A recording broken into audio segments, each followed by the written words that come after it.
এক যে ছিল ছোট্ট এক ছেলে, নাম তার আলিফ। আলিফ যেমন শান্ত তেমনি চঞ্চল। ক্রিকেট আর ফুটবল ছিল তার বড্ড প্রিয়। বিকেল হলেই সে বন্ধুদের সাথে মাঠে ছুটে যেত।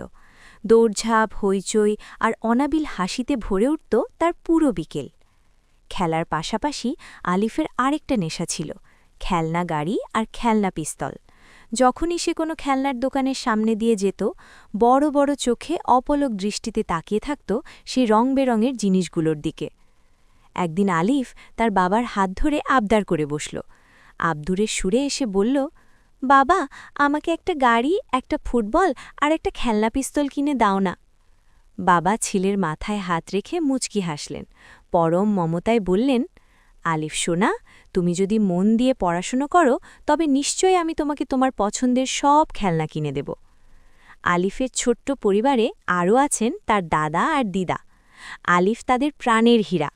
রাতে ঘুমানোর আগে দাদা তাকে রূপকথার চমৎকার সব গল্প শোনান, আর খেলাধুলা শেষে ঘেমে নিয়ে যখন আলিফ বাড়ি ফেরে, দিদা সযত্নে তার তৃষ্ণা মেটাতে গ্লাসে পানি এগিয়ে দেন। বড়দের এই আদর আর ভালোবাসা আলিফকে বদলে দিল।